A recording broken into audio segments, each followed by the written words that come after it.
curly, tangle-prone hair, wash days can be a source of anxiety because of how much time and energy that I know that my hair is going to require. So in an effort to reduce our anxiety, right, many Black women choose to pay a professional to style their hair. But what happens when getting your hair done at the hair salon with the intention to reduce your anxiety only ends up creating more anxiety due to a lack of professionalism? We're going to be discussing the unprofessionalism of Black hairstylists today. So in this video, I did not really write down any notes. It's going to be really from the top of my head. I have some people that I know have discussed this, so I'm going to show y'all some of that too. But we're just going to talk about this because this has been conversations that have been happening all over Twitter, TikTok, Instagram. People talk about it all the time, sometimes in a joking manner, sometimes in a serious manner. It's becoming a big issue, in my opinion, in the Black community. I just got my hair done today and I'm mad. Take it back. I'm happy because my hair is cute, but I'm just tired of this. Like, what happened to like the salon culture? That is really what's irking me. This is going to be a rant about my worst experiences with hairstylists and maybe just dissecting like what's wrong, like who hurt you, boo, like who hurt you. We gotta figure this out because I want my hair done and you want your bills paid. So we need to find a way to come together, you know, for the common good. What's up, you guys? Welcome back to my channel. What's up? Welcome back to my channel. And you probably thinking like, what is this? You guys just saw that? You just saw that? Like what? So let's talk about stylists. I'm not here to bash any hairstylists because, of course, I'm a retired stylist in the industry since, you know, over 30 years ago. But you guys, let's talk about this. This is something that is kind of trending on social media. It's also all over, just all over the internet. And I had no clue. So now that I'm retired, I have more time to just sit down with myself, get in my head, think of my thoughts, and just want to put some stuff out here. Like, I had no clue that it was trending, that people are complaining about hairstylists this much. So what are they complaining about? You just heard the video. And so let's kind of break it down really quickly. So they say stylists have like way too many policies, rules, and regulations. Like for me, you know, I did have policies. I feel like any business should have policies in place. And any business should have business policy, business regulations. You know, you have to have that to be in business, because if you don't, especially when it comes to an appointment-based industry, you know, people have to be on time. Sometimes people know how to be on time, sometimes people don't. So I'm going to be on here giving the hairstylist perspective from the customer, but then I'm going to do another video and I'm going to give it from the hairstylist perspective. Today I'm talking about how customers actually feel about stylists. So too many rules, policies, and regulations. You have to have rules, you know, that's kind of a no-brainer to me. You have to have that to be in business. A lot of people complain about hairstylists' prices being too high. They feel like their prices are way too high, maybe for the experience that they have or the experience that they lack. So a lot of people complain about the prices, you know, from braids to anything. I know in Atlanta, a silk press, which is a shampoo and press and style, is going to go somewhere from about, it's going to range from about $80, $85, somewhere in that price range. So people are complaining about the prices being too high. People are also complaining about how a lot of stylists don't offer a shampoo and blow dry. Now, a lot of times the reason why, you know, that stylists don't offer that, a lot of states, they require that you have to have a license as a hairstylist or a braider. You have to have a license to do a shampoo and blow dry. So, you know, to shampoo, you got to definitely have a license in most states. So to find out, you know, if that's required in your state, you can just Google State Board of Cosmetology in whatever state you live in, and you can just find out. If you don't see it online on their website, just call and ask, because that's usually kind of a dead giveaway if a stylist don't offer a shampoo. 9 times out of 10 is because they're not licensed. Overbooked. You know, a lot of people complain about stylists overbooking, you know, saying they book people on top of each other. When you get there, you're just waiting forever and stuff like that. So, you know, for me, I try not to overbook. I try to respect my client's time. But, you know, sometimes stylists, they can overbook. You know, they have their bills to pay just like everybody else. I'm not saying it's good. I'm not saying it's bad, but I just think, you know, you get to know your stylist as you continue to book with them. And then if you see that the way their booking style is, how they service clients and how they handle themselves, if that's not for you, then find another stylist. Always late. You know, a lot of times they say stylists are always late, never on time, You know, time management is everything, to be honest. You know, if you're a hairstylist, or you're a nail tech, or you're a barber, or you're a massage therapist, anybody in the appointment based industry where you going by appointments, you have to be on time. If you always late, you're going to get this reputation for being late. And people will complain online about you. So you have to make sure, you know, and if you're looking for a stylist who's on time, then you got to do your due diligence, do your research, and find one. Another one is no license. A lot of hairstylists do not have license. So for you as a customer, as a client, potential client, you have to find out if they have a license or not. Most states require, if they do have a license, it got to be sitting on their station or on a wall. It has to be somewhere where the customer can see it. So when I had my salon suite, I had mine on a wall right near the door. So, but my stylists, they knew I was licensed. Most stylists who are licensed, they will have it on their social media usually, because for me, it makes sense to have it on there. That way, you know, potential clients don't have to be wondering, okay, is this person licensed?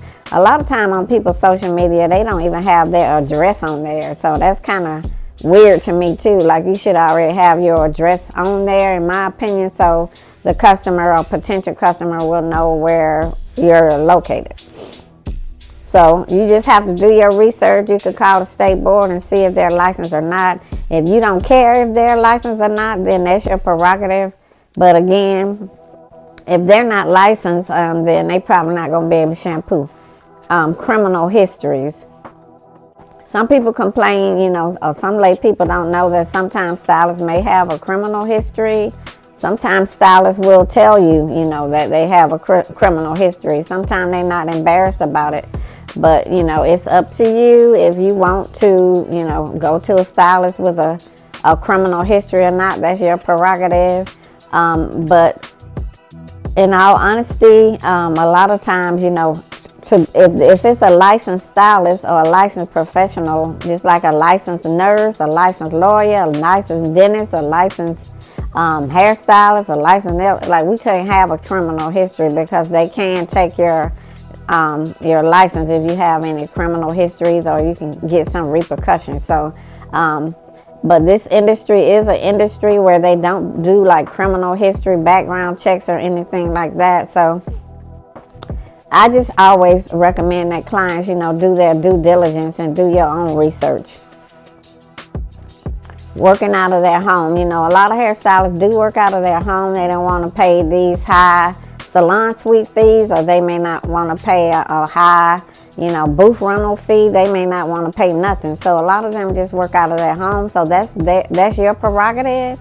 If you want to, you know, go to someone's home. And for me, in my honest feedback, or my honest opinion, if you ask me, I mean, to me, that's unsafe, because, you know, if you go to someone's home, you know, you may know the person, you may feel comfortable with that person, but you don't know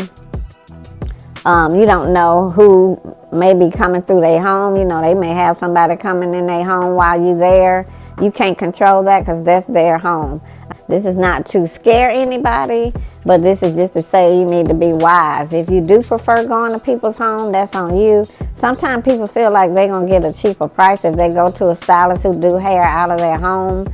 But from what I heard, you know, a lot of stylists who work from their home charge about the same amount that somebody in a salon would charge. So again, doing your research, because if you do a lot of research and you do a lot of research online, you can usually find out, okay, if this person seems like they might be for me or not. Last minute cancellations. People complain a lot because a lot of hairstylists, they will cancel you at the last minute. You know, you may have this event, you may have booked a month in advance because you got a birthday party, or you got a wedding to go to, or you got an event, or whatever the case may be, or you might just want your hair done. And then at the end of the day, you know, if they just call you and cancel at the last minute, then what you gonna do? So people complain about that with stylists too. Not replying back to cell phone messages, text messages. Sometimes you can get, you know, people complain about, you know, not getting responses back, you know, from hairstylists, you know, from, you know, they text them, they don't never respond back. For me, you know, when I was working, my top priority was the client that was in my chair. So if someone was trying to call me or someone was trying to text me to book or something like that, then I would have to get back in touch with them after serving my client, because I felt like the client who was already in my chair, already a client of mine, was top priority, because they're already paying me for my time. Credit cards on file, you know, high deposits and stuff like that. Now, some stylists do require that you keep a credit card on file because they want to be able to charge a credit card, you know, if you don't show up, if you show up late or something like that. For me, with my own business, I just thought that was too much. I don't want anybody's credit card on file because I don't want to be responsible for anybody's credit card number. Or something happened, then that's my name and my business name involved in it. So to me, it didn't take all that just to book an appointment for me. Now, I did require a deposit. The deposit did go towards the service. So whatever your service fee was, your deposit was being deducted from the service fee. Rude and bad attitudes. You know, people are complaining about hairstylists having rude, bad behaviors, you know, bad attitudes, being rude and unprofessional. Again, you guys have a choice. You're not made to have to go to any stylist or any person in the service industry. If you don't find the right fit for you, then try again. So a lot of people feel like, you know, that you know, you go to the salon to relieve stress and to relieve anxiety. You go to the salon to relax, but a lot of people feel like, you know, when they go to the salon or they try to interact or book with a stylist, they feel like that causes them stress and anxiety. So a lot of people feel that way, and you know, you just got to be wise. You got to ask questions. Just like a lot of stylists require you to do a consultation if you're a new client, you should also do something like that as well. You should also do a consultation before you go to a stylist, because you need the time. You need to ask questions too about, you know, what do they have deposit requirements? Are they deposits non-refundable? I mean, you are making a choice. You're making a decision who your service provider is going to be. You don't have to pick and choose whomever you see on social media or online. Once you do find somebody you think might be a great fit with them, then do a consultation by Zoom, by phone, or in person, however you prefer, and find out, you know, if that's a good fit for you by asking questions. So a lot of times too, people feel like they are sending, a lot of stylists are going back to their 9 to 5 because, in all honesty, a lot of stylists are just not really busy. Maybe it's lack of experience, maybe it's lack of unprofessionalism, or maybe a lot of customers or potential clients are just doing their own hair at home. But, you know, a lot of people feel like, you know, stylists are being made to go back to their 9 to 5. Now, I did go back to a 9 to 5, but mine didn't have anything to do with that. I love my clients. My clients were consistent. I miss them to this day. Miss them. And I know it can be a challenge to try to find a stylist and a good fit and a licensed stylist, one that's professional, who respect your time and all that. This is just to lay some stuff out. This is just a foundation right here video. Because I don't want my videos to be too long, I am going to add to this. This is going to be more like a series. This right here is the customer's perspective.